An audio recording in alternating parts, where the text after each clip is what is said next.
El ruido de la guerra ahoga las voces de los inocentes, pero algunas de sus historias quedan y quedarán grabadas en la memoria, recordándonos que el verdadero costo de la guerra es el sufrimiento de aquellos que no tienen voz en el conflicto.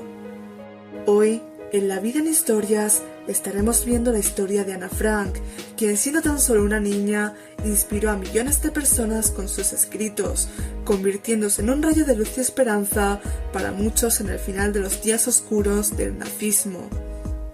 Anneliese Marie Frank nació en Frankfurt am Main, Alemania, el 12 de junio de 1929. Sus padres eran Otto y Edith Frank. Hasta los 5 años vivió con ellos y su hermana mayor, Margot, en un departamento en las afueras de Frankfurt. La familia Frank se mudó a Ámsterdam en 1933 para escapar de la persecución nazi en Alemania. Otto Frank tenía un negocio exitoso y estableció una sucursal en la ciudad holandesa. Anna era una niña alegre e inteligente, pero a medida que los nazis extendían su control sobre Europa, su vida y la de su familia se volvió cada vez más difícil. En 1940, los nazis ocuparon los Países Bajos y comenzaron a imponer restricciones cada vez más severas a los judíos, entre ellas llevar la famosa estrella de David amarilla, usada con el fin de identificar a esas personas fácilmente, para cuando los nazis las trasladaran a guetos o campos de concentración. En julio de 1942, la familia Frank se escondió en un anexo secreto en la parte trasera del edificio donde su padre tenía su oficina. Allí vivieron en un espacio pequeño y oscuro, sin contacto con el mundo exterior y siempre en peligro de ser descubiertos por los nazis. En el anexo, Anna y su familia vivieron con otra familia judía, los Van Pels, y un amigo de la familia, Fritz Pfeffer. A pesar de las dificultades, Anna siguió siendo optimista y dedicó gran parte de su tiempo a estudiar y escribir en su diario. En su diario, Anna escribió sobre su vida en el anexo, incluyendo detalles sobre cómo se las arreglaban para sobrevivir y las relaciones que estableció con las personas que allí vivían con ella. También escribió sobre sus miedos, sus sueños y sus esperanzas para el futuro. Sin duda, la vida en el anexo no fue fácil y la tensión aumentaba con el tiempo, pero a pesar de todo, la familia Frank y los otros residentes del anexo trataban de mantener el ánimo y la esperanza, imaginando un futuro en el que pudieran salir de su escondite y volver a vivir en libertad. Desafortunadamente, esto nunca sucedió, ya que fueron descubiertos y deportados a campos de concentración en 1944. Algunas teorías señalan que un holandés anónimo los denunció, aunque se ha descubierto que los alemanes descubrieron el anexo por error, ya que lo descubrieron mientras investigaban informes de que en la casa se hacía trabajo ilegal y se cometían fraudes con los cupones de racionamiento. Después de que la familia Frank y los otros residentes del anexo secreto fueran descubiertos en 1944, fueron deportados a campos de concentración nazis. La familia Frank fue llevada al campo de concentración de Auschwitz, donde los separaron por géneros y les tatuaron su número de prisioneros. Eventualmente, Margot y Anna serían trasladadas a Bergen-Belsen, mientras que sus padres permanecerían en Auschwitz. La vida en los campos de concentración era extremadamente difícil. Anna y Margot fueron separadas de sus padres y tuvieron que soportar condiciones infernales de insalubridad y hambruna.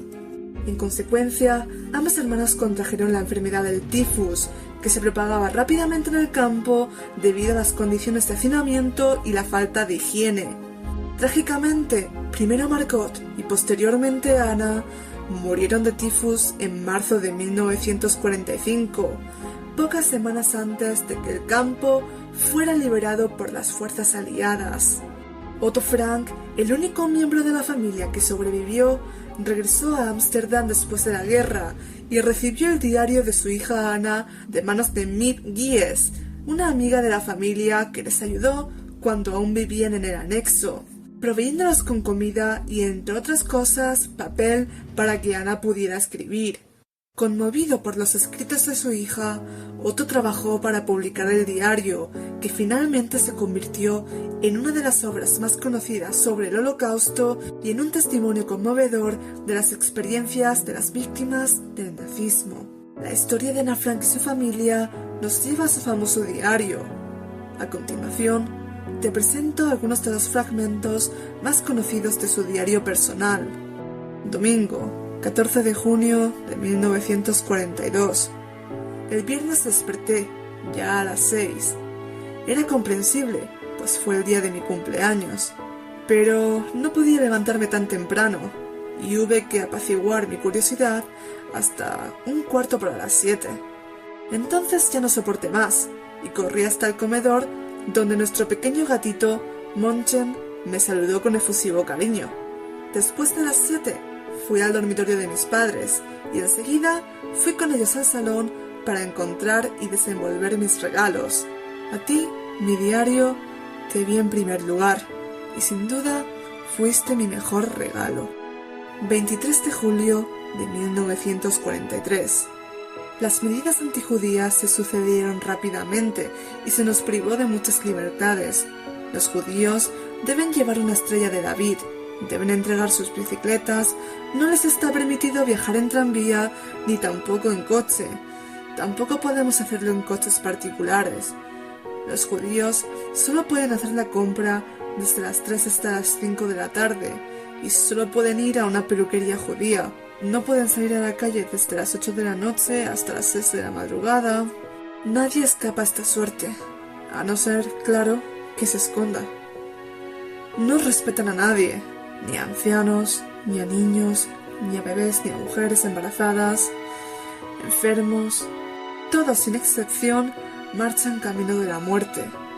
Lo que más anhelo yo es una casa propia, poder moverme libremente y que alguien me ayude en las tareas, o sea, volver al colegio. Sobre sus protectores. Suben todos los días y les hablan a los varones de negocios y política, a las mujeres sobre comida y las dificultades en tiempos de guerra y a los niños sobre libros y periódicos. Vienen con sus expresiones más alegres, traen flores y regalos para los cumpleaños y festividades y están siempre dispuestos a hacer todo lo que está a su alcance. Esto es algo que nunca deberíamos de olvidar. Mientras otros despliegan su heroísmo en el campo de batalla o en contra de los alemanes, nuestros protectores demuestran el suyo todos los días a través de sus buenas almas y su afecto. Páginas finales del diario. Ahí está lo difícil de estos tiempos. La terrible realidad ataca y aniquila totalmente los ideales, los sueños y las esperanzas en cuanto se presentan. Es un milagro que todavía no haya renunciado a todas mis esperanzas, porque parecen absurdas e irrealizables. Sin embargo, sigo aferrándome a ellas, pese a todo, porque sigo creyendo en la bondad interna de los hombres. Me es absolutamente imposible construir cualquier cosa sobre la base de la muerte, la desgracia y la confusión. Veo cómo todo el mundo se va convirtiendo poco a poco en un desierto. Oigo cada vez más fuerte el trueno que se avecina y que nos matará. Comparto el dolor de millones de personas. Y sin embargo, cuando me pongo a mirar el cielo, pienso que todo cambiará para bien, que esta crueldad también acabará, que la paz y la tranquilidad volverán a reinar en el orden mundial. Mientras tanto, tendré que mantener bien alto mis ideales. Tal vez en los tiempos venideros aún se puedan llevar a la práctica. Ana Frank fue una joven que vivió una vida breve pero impactante, que dejó un legado ciertamente imborrable en la historia. Su diario se convirtió en un símbolo de esperanza y resistencia en medio de la oscuridad de la Segunda Guerra Mundial y el Holocausto. A través de sus palabras, nos enseñó la importancia de la libertad, la tolerancia y la humanidad. Su legado sigue vivo hoy en día, inspirando a las generaciones a luchar por la justicia y la igualdad para todos, y recordándonos que nunca debemos olvidar las lecciones del pasado para construir un futuro mejor.